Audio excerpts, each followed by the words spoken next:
A Quaest, o instituto de pesquisa favorito da Globo, divulgou na manhã dessa segunda-feira, 3 de fevereiro, uma nova pesquisa sobre intenções de voto para a eleição presidencial de 2026.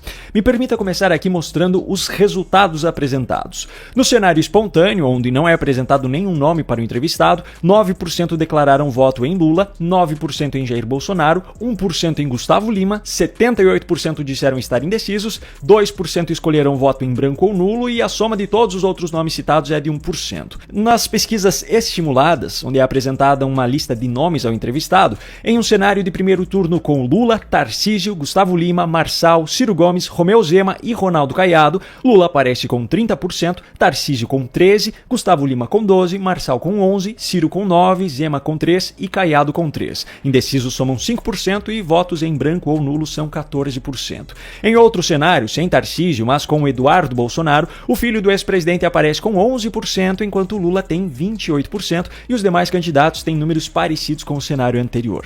A Quaest testou ainda um cenário sem Tarcísio e sem Eduardo Bolsonaro, e ainda mais um sem esses dois e sem Marçal também. Nesse último, Gustavo Lima aparece com 18%. Nos cenários de segundo turno considerados no levantamento, Lula teria 41% contra 35% de Gustavo Lima, Lula venceria também Eduardo Bolsonaro, venceria Marçal, venceria Tarcísio, venceria Romeu Zema e venceria Ronaldo Caiado. Agora veja só a quantidade de incoerências nesse levantamento. Primeiro, em nenhum dos cenários estimulados o nome de Jair Bolsonaro é considerado, provavelmente por conta da inelegibilidade a qual ele está submetido. Só que Ronaldo Caiado também está inelegível, e mesmo assim a Quaest o colocou em todos os cenários. Segundo, Gustavo Lima e Ronaldo Caiado aparecem como concorrentes em todos os cenários, mas isso não vai acontecer. Gustavo Lima hoje é muito próximo do governador de Goiás e só começou a colocar o seu nome em meio a especulações após Caiado ter sido condenado à inelegibilidade. É muito provável que Gustavo Lima sustente essa história de candidatura até 2026 para que, caso Caiado esteja inelegível, ele seja a opção apoiada por Caiado. E se Caiado conseguir reverter a sua condenação, Gustavo Lima fala: olha, pensei melhor e decidi apoiar esse cara que eu confio. Então, não faz nenhum sentido colocar um contra o outro em uma pesquisa. Terceiro, a Quaest montou cenários com Tarcísio ou Eduardo Bolsonaro como substitutos de Jair Bolsonaro, considerando que a inelegibilidade não seja revertida, mas não colocou em nenhum momento o nome de Michele Bolsonaro, que tem aparecido nas demais pesquisas como o nome mais forte depois do marido e tem sido apontada como a mais provável substituta diante do cenário como está hoje. Por que a Quaest não testou o nome de Michele? Por que a Quaest não testou o nome mais forte até o momento? E o quarto ponto, apesar de não ter sido nem um pouco convincente, Lula já sinalizou que há possibilidade de não concorrer à reeleição. Nesse caso, o substituto mais provável é Fernando Haddad, mas há também outros nomes que são cogitados.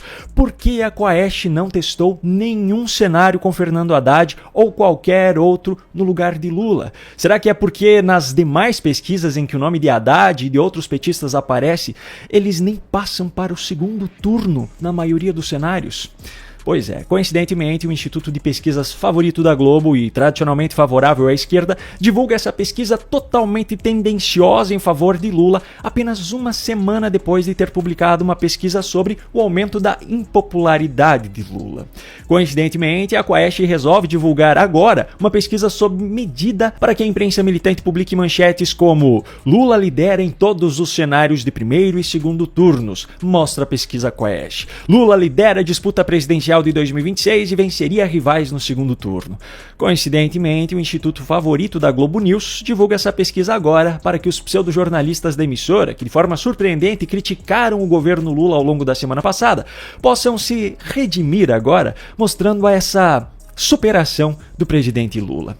Otávio Guedes, que pesquisa interessante da Quaest, hein? Vamos analisar, vamos lá, vários aspectos. Eu vou pincelar alguns deles que me vêm aqui na cabeça, na análise de primeiro momento. Lula forte tem a ver com o que o Jacques Wagner falou para você e para Andréa Sadi na entrevista dessa semana, não tem plano B.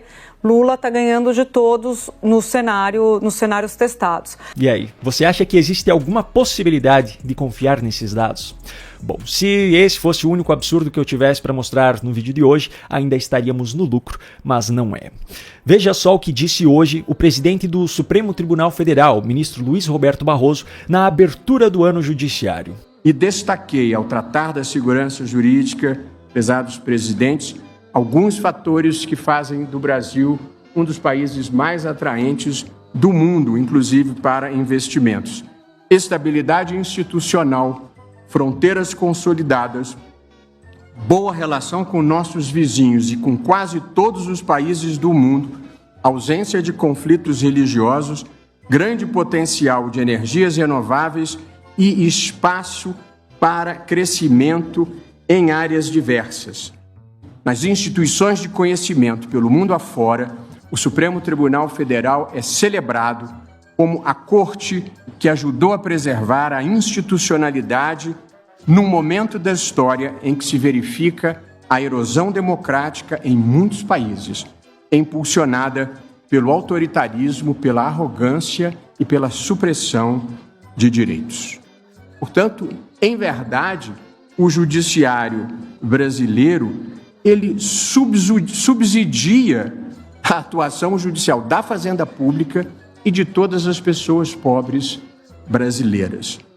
Aqui deste plenário, e foi invadido, queimado, inundado e depredado com imensa fúria antidemocrática, nós celebramos a vitória das instituições e a volta do país à normalidade plena, com idealismo e civilidade.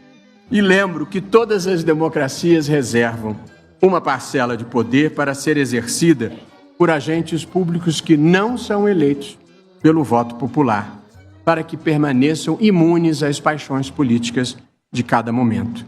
Esses somos nós. Olha, definitivamente, dessa vez eu vou ter que ficar em silêncio, porque o que se passa na minha cabeça nesse momento só pode ser dito em lugares onde a democracia existe na prática, e não apenas nos discursos. Um grande abraço e até a próxima.